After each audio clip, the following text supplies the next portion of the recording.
Okay, so hi guys, this is Gemma from ASD Rocks with Richard Eisenmeyer from the ASD Clinic. And Richard has his PhD in a very specific area, actually, in mind abilities. Is that correct? Theory of mind. Theory of mind within the autism spectrum. Correct.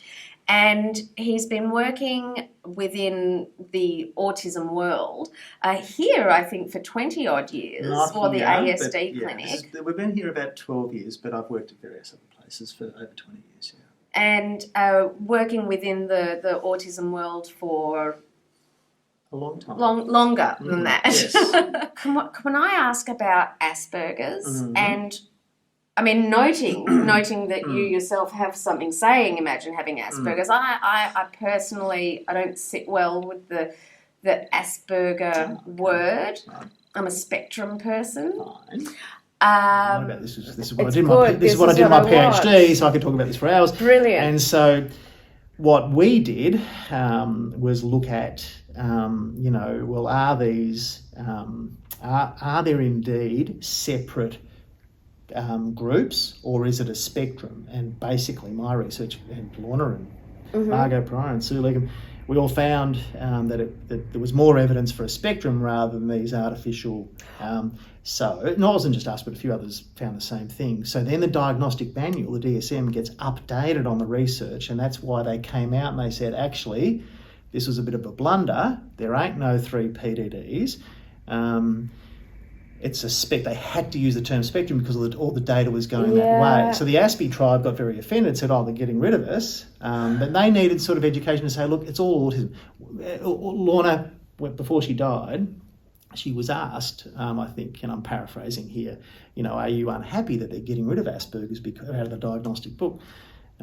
Because you kind of brought it into the world. And she kind of said, well, no, I just use this term to push everybody's understanding out. So you could be, a psychologist getting diagnosed, or you could be a Rain Man. So that's what Asperger's did. It sort of pushed everybody's understanding out of the multitude of presentations. So Asperger's came to sort of be known as, you've got those autistic things, but you're likely to have higher IQ and a lot more social. Yeah. I'll often say, and there's lots of, DVDs and books and things, and websites with Asperger's in the title.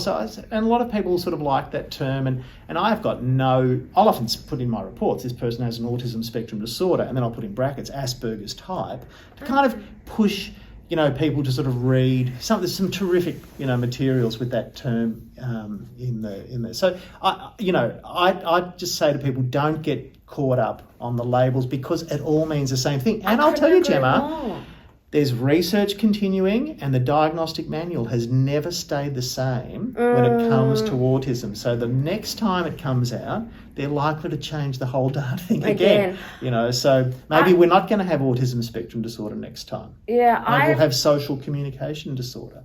Yeah, look, I don't know. I've found that labels are more helpful to manipulate people than they are. So if I want my child to get into special school, I say he's got autism. And if I want my child to get into mainstream school, I say he's got Asperger's.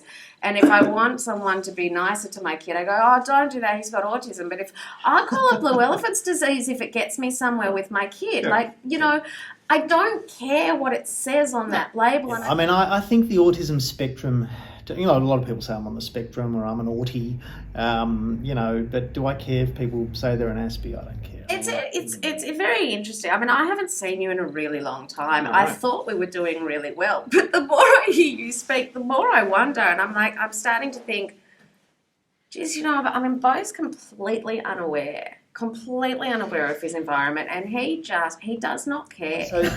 So Lorna Wing. So if you read Lorna's book, The Autism Spectrum, she described. Could be a bit of nurture. Fine. I still like Lorna's descriptions of the different groups across the spectrum. So she talked about an aloof group, a passive group, which a lot of our girls have.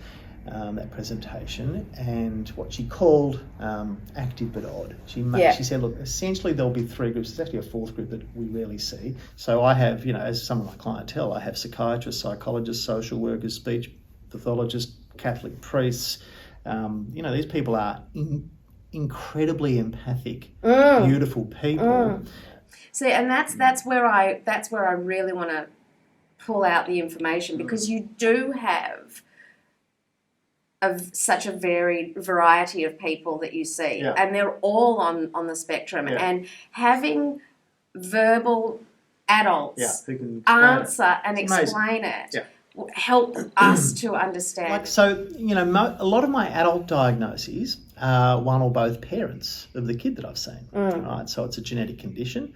And so, as I'm going through the asking all those questions about the history for the child, if I'm getting on okay with the parents, I'll ask about 3/4 of the way through, who do these questions sound a bit like? And I love a sheepish dad putting their hand up. Sometimes we get the finger point. I think it's him, I think it's her. And I'll say, well, that's okay. I mean, and sometimes I'll have, somebody with tears in their eyes going, I thought I had OCD or anxiety, or my dad was an alcoholic, terrible person.